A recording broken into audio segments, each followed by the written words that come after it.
que ya tenemos a nuestra primer invitada de la mañana. En este día que decimos Somos Esperanza, celebramos el cierre del mes de la familia y el mes de las misiones, ¿sí? Por eso arrancamos ahora con nuestra primera invitada. A ver, lo vamos a poner bien el micrófono. Buen día. Presentate, por favor, querida hermana. Buenos días. Soy la hermana Evangelina Martínez, carmelita misionera teresiana, oriunda de Mendoza, Malargüe. Muy bien. Que ahora está destinada acá en nuestra comunidad. Qué lindo. Evangelina, contanos por qué motivo abrazaste la vida misionera y por qué dentro de la vida religiosa. Bueno, yo sentí desde muy pequeña la vocación y las primeras que conocí fueron a las carmelitas misioneras en mi pueblo. Y de allí ya empecé con esa inquietud. Después fui a estudiar al Colegio del Carmen y finalmente pedí para irme a Buenos Aires como aspirante. Mi padre mucho no quería, pero al final me tuvo que dar el permiso y entré al noviciado a los 16 años. Ajá. Hermanita, ¿en cuántos lugares misionaste? Bueno, en la Argentina estuve en Córdoba, en Misiones, después en África estuve 9 años, en Senegal unos meses preparando la misión de Camerún, que esa fundación la hicimos 2 argentinas. La hermana Carmen Sandoval y yo. Mira, ¿qué tal la Carmencita? Estuve, ¿Qué tul, dijera la chica? ahí estuve casi 9 años. Luego fui a Misiones, después a Bolivia, después el Uruguay, en Montevideo y finalmente en Venezuela. Ya van como... Sí, son varios de esos lugares, ¿no? Hermana, si vos nos tuvieses que contar, por ejemplo, vamos a irnos al África, ¿qué nos podrías relatar de los lugares donde estuviste, las tareas que realizaron? Bien, en África al principio trabajamos con los padres claretianos en una parroquia que nos pidieron que ayudáramos en la promoción de la mujer. Bueno, eran chicas y muchachos que estudiaban sobre todo tareas del hogar, pero también tenían formación religiosa, francés y otras materias que les ayudaban para luego poder insertarse en la sociedad y trabajar dignamente. Teníamos gente católica y musulmanes que venían a estudiar al centro. ¿Y tuvieron dificultades con los musulmanes? No, gracias a Dios no, porque ellos ya sabían que era un centro católico y elegían por la formación que se daba, que era una formación más o menos integral para chicas y chicos. Y hermanita, obviamente tuviste que aprender algunos dialectos. El francés. El francés. Hice 6 meses para aprender el francés.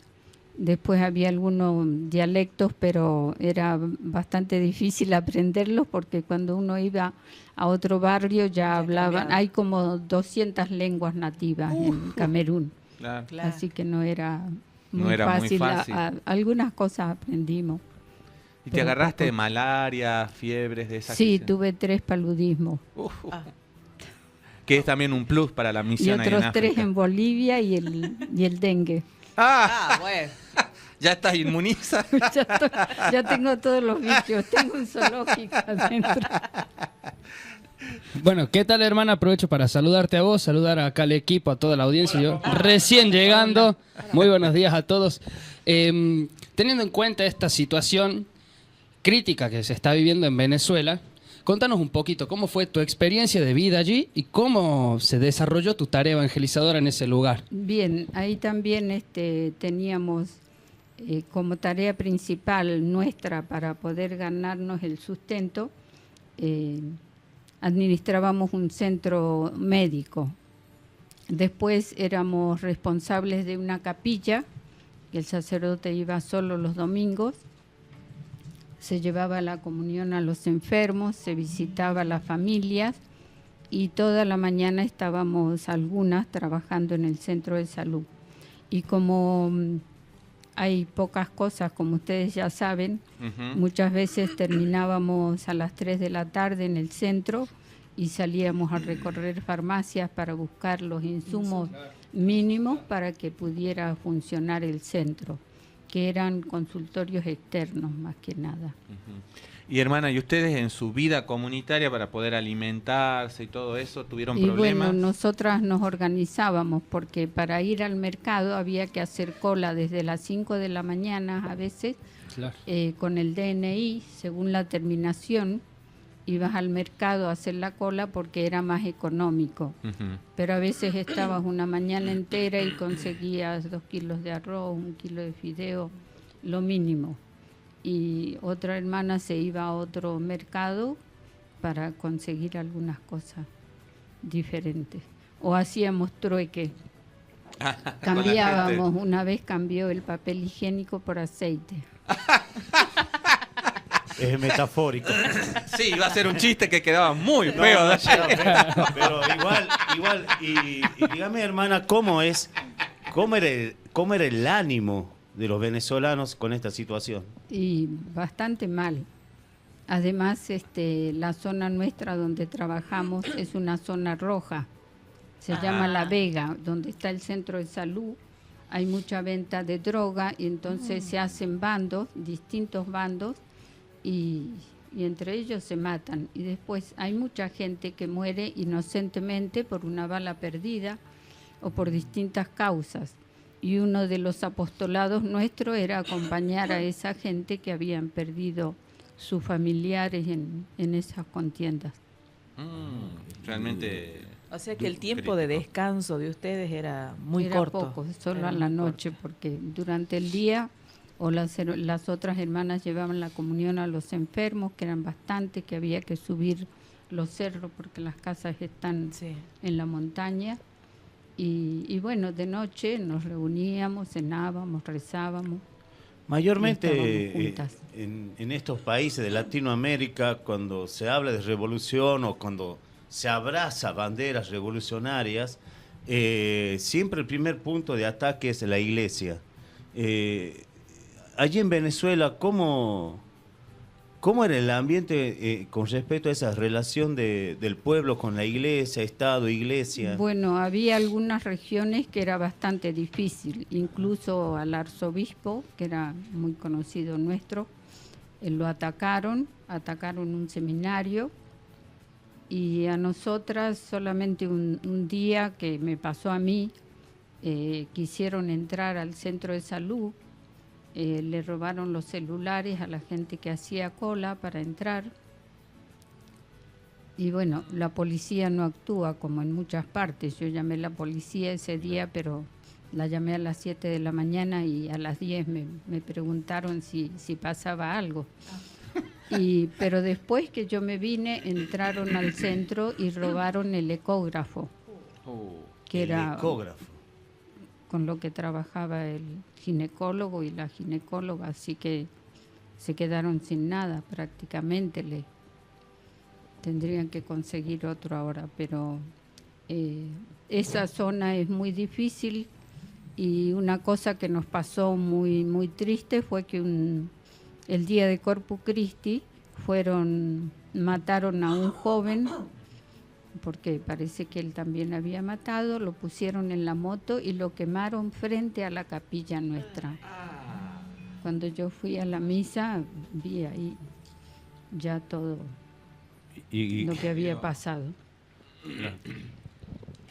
Sin duda son fruto de esto, de las persecuciones que se realizan cuando uno lleva adelante una tarea misionera, ¿no? Sí. Jesús en el Evangelio es muy claro: salgan y en el mundo van a sufrir persecuciones, tribulaciones.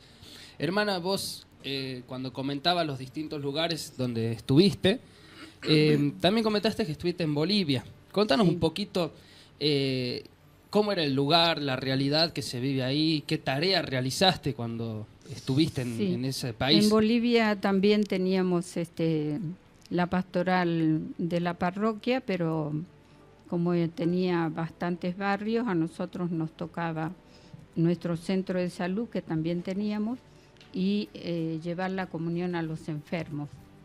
Y después en el centro nuestro había apoyo escolar, que lo hacía otra hermana, También una hermana trabajaba en las misiones a nivel diocesano, tenían la infancia misionera como tienen acá. Claro. Sí. Y bueno, la tarea de cada día más que nada era estar un poco en el centro y por las tardes visitar las familias y los enfermos. Bien, y además de las religiosas, las hermanas que te acompañaban, ¿había algún grupo de laicos que también colaboraba con ustedes? Sí, en el grupo de ministros de la comunión eran casi todos laicos. Yo coordinaba ese grupo, pero teníamos algunas otras coordinadoras, hacían los cursos con el padre Mateo Bautista, que es muy nombrado, y él era encargado de la pastoral de la salud. Evangelina, y por lo general cuando uno escucha la palabra carmelita, asocia al convento y al encierro.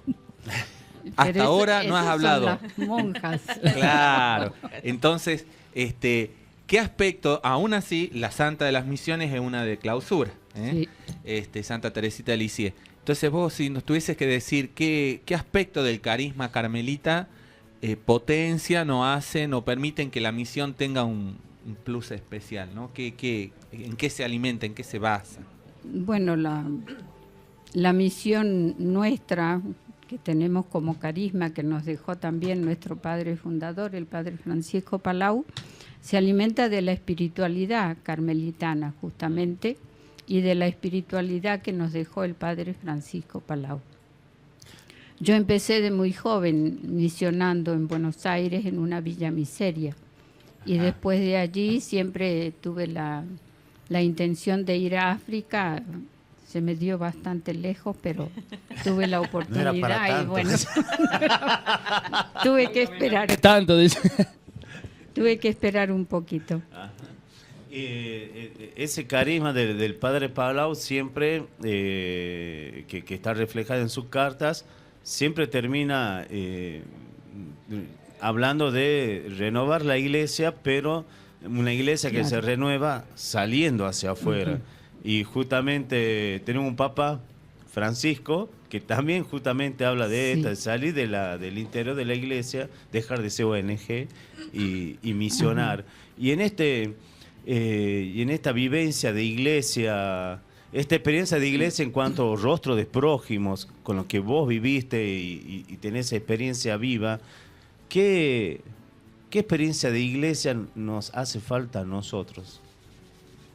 Bueno, yo no podría juzgar lo que hace cada uno, pero pienso que teniendo en cuenta nuestro carisma y lo que decís vos del Papa Francisco, que nosotros también nos alimentamos de los documentos de la Iglesia, el Papa Francisco habla de la Iglesia en salida, ¿verdad? Entonces, por eso nosotros vamos profundizando esos documentos y tratando de recrear el carisma, que acá los laicos nuestros que trabajan, ustedes saben bien cómo se va haciendo con las distintas actividades que tenemos, sobre todo las actividades apostólicas, que el carisma no queda en la historia, sino que lo podemos ir recreando de distintas maneras.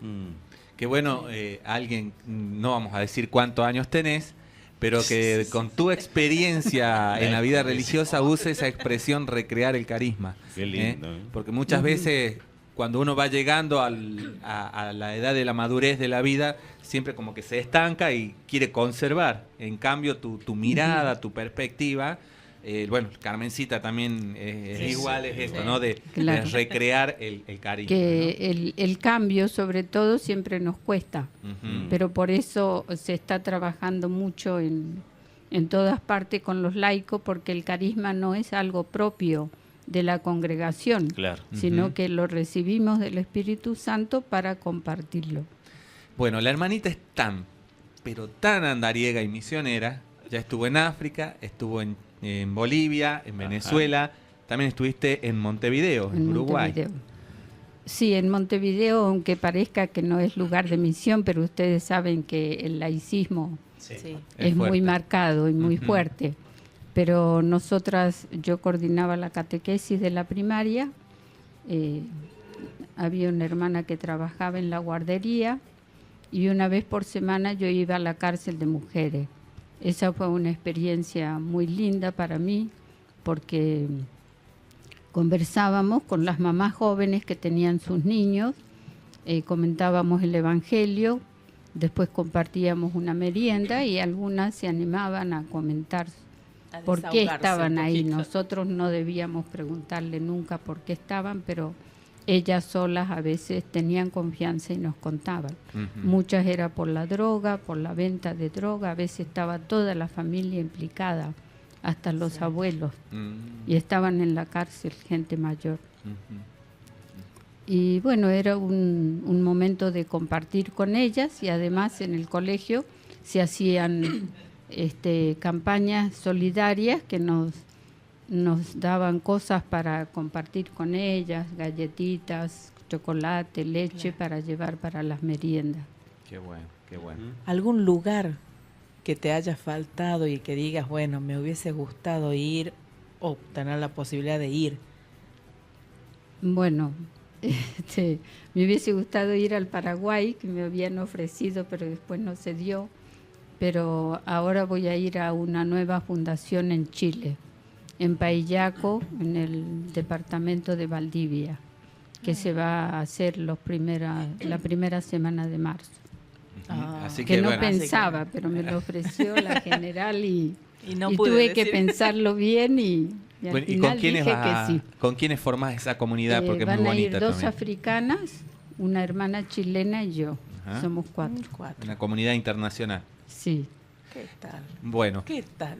Para Ya ir tenemos lugar para ir a vacacionar, Sí. Bueno, antes de hacer la fuerza para ir a verlo Pueden ir a al misionar Papa. por acá. Ahí está, misionar. ¿No? A lo mejor nos juntamos con los mapuches. Y se arma una rosca linda ahí. Bueno, han visto que la hermana Evangelina es muy dulce para hablar, para explicar, y bueno, de la gente que la conoce y que nos ha contado, siempre han dado unas referencias muy buenas. Y creo que tiene que ver con tu profesión, ¿no? ¿Vos, ¿cuál es tu profesión, tu estudio? Yo soy maestra jardinera. ¿Viste? Después en Córdoba hice 3 años de psicopedagogía. No lo terminé porque me mandaron a otra misión y lo corté y después ya no tuve ganas de seguir. ¿Cuántos años ejerciste como maestra jardinera? Casi 15 años. En Yoxina, en Córdoba, que ustedes lo conocen, ese colegio. Es un colegio pequeño, primario solamente, y ahí estuve trabajando. Ahí tuve una experiencia muy linda que si quieren se las cuento. Bueno, y con eso cerramos. Un padre de mi alumno vino un día muy triste a decirme que su señora estaba embarazada, pero que querían hacer un aborto por distintos problemas que tenían. Y entonces yo estaba recibiendo a los niños y se ve que el Espíritu Santo me iluminó y le dije que no, que cómo iba a hacer eso. En fin, hablé con él. Y bueno, me dijo que lo iba a pensar. Al tiempo vino, me dijo que sí, que iban a seguir. Y cuando pasaron los 9 meses me vino a contar que había nacido Evangelina. Mirá, en honor el nombre a la pequeña. Qué bonito, qué bonito. Qué buenísimo. De seguro tenemos para más, porque justo arrancamos la ronda, pero bueno, le habíamos dicho a la hermanita 20 minutos porque están... Claro, exactamente. ¿No? Y además ahora a las 11 tiene la misa con Infancia Misionera allá en el colegio, así que ya la estamos llevando para allá. Muchísimas gracias, Evangelina, hermoso tu testimonio, y bueno, en particular en este día en que queremos traer testimonios de esperanza para el mundo de hoy. Bueno, yo también les agradezco mucho esta oportunidad y les dejo una pequeña frase que está en los Hechos de los Apóstoles. Hay mayor alegría en dar que en recibir.